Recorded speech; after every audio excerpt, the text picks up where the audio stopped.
Welcome back to the channel. My name's Kevin, K7SW, and today I'm going to be doing a walkthrough on my Jeep antenna. I was recently operating from one of my locations out here in my Jeep, and Andrew asked if I would do a video about my HF antenna, so that's what this video is going to be about. So here's the scenario for my operation in my Jeep.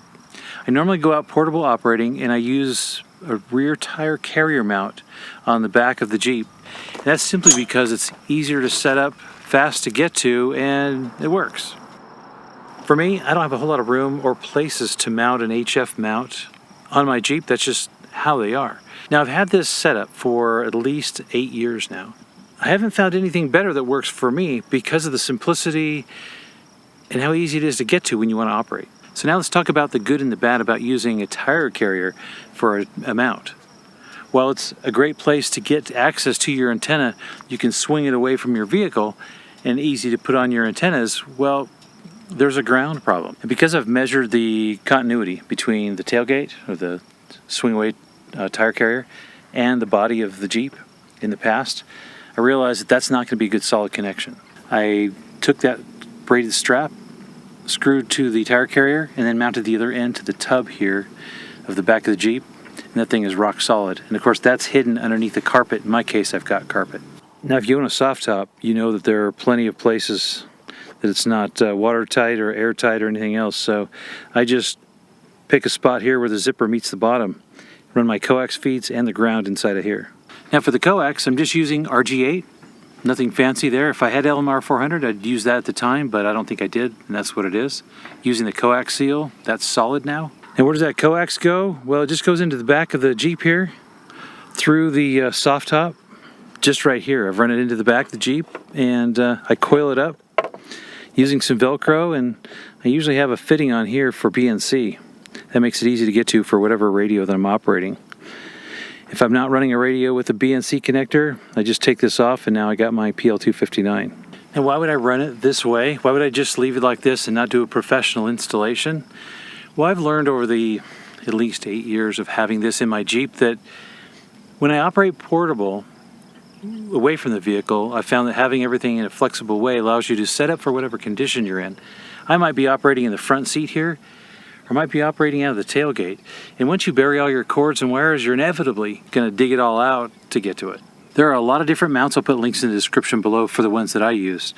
And these are CB mounts, normally Firestick brand, and some others where you just screw them down and they've got that plastic washer that separates the ground from the center conductor. Adding ground radios can really help the performance of your antenna. So for the antenna mount that mounts to the ground of the body, I've screwed down, just with a sheet metal screw, a little strip that comes out, and I've added some washers to it. But it allows me to put ground radials in. So I may be out camping or just out activating something. I can open up my tire carrier, and then add some ground radials to it. Now I've just made the performance of this antenna even better. The rest of this installation of the coax and the ground strap would be tie wraps and Velcro. So if I ever want to get rid of the Jeep, or if I need to replace it with something else, I haven't done a lot of difficult wiring with inside tubes and that sort of thing. All I have to do is cut my tie wraps off, and I'm good to go. Let me show you my two favorite connections to put on the back of the Jeep.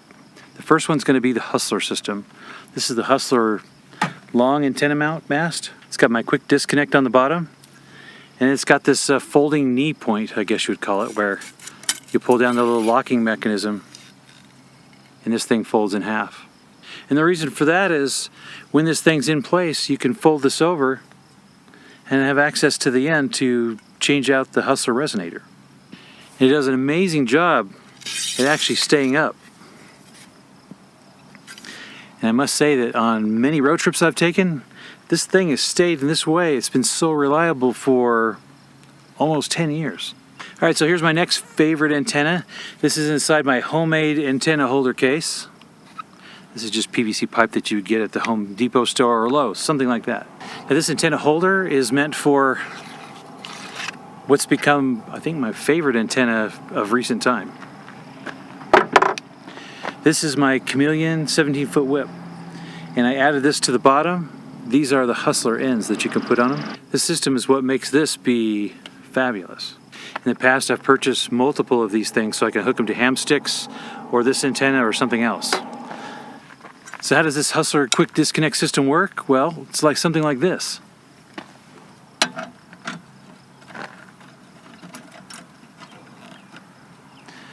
I show that setup in a lot of my different videos because the point is to show you how simple it is. I mean, it doesn't take long. That's fast. I don't care who you are. Now, as far as radials go, I carry this with me on many activations. It's set up for initially with my buddy pole system. I put the rings on here for 3/8 inch threads that go into the buddy pole system, and I use that on everything else I have. So I should probably adapt the back of my Jeep here to fit this more snugly. However, this is where experimenting comes into play. Oftentimes I just have a piece of wire or there's some small connector that I need to fit on, so I keep that tiny fitting there. It still works for this just fine. I can screw these on and deploy the radials out and I'm good to go. This bundle here is a set of 4 radials and they're attached together, so 2 of the radials are set up for one leg and 2 radials for the other. You know, there are a few different options for operating HF when you want the other bands. I've kind of chosen the Hustler system over the years because of its simplicity. They're pretty durable. They don't have to be treated with kid gloves. I have a nice little pack where they all go into here and they're good. When I get to a site, I can put multiple on at the same time and operate multiple bands, or just do one at a time driving down the road. I chose this route because it was simple to set up, it's simple to deploy, and I can use it for any configuration. I may want to operate out of the back of the Jeep, sitting here on the side, or even the front seat. This allows me to hook up any radio to it and be very flexible. Instead of having to set up a mast and do all that, my vehicle is the mast for me. Well, I have tried a bunch of different mounts on my vehicles for different conditions and different situations. And for me, the simplest approach has been this, because it's so easy to just pop on an antenna and then take it off when you're done.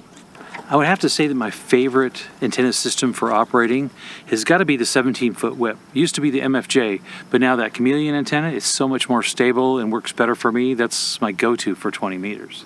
I'm probably the first guy that'll want to set up some big antenna farm when you're out camping and that sort of thing, but there are plenty of times when you want to just operate, and having this not hold you up, that makes all the difference.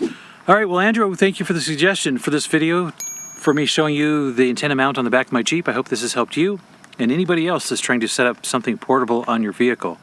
I'm not afraid to drill holes in this Jeep. My wife, of course, won't let me drill holes in her car. I totally get that. Make sure you click that like button down below, and if you're new here, consider subscribing to get more videos like this. Thanks for watching. 7-3. We'll see you on the next one.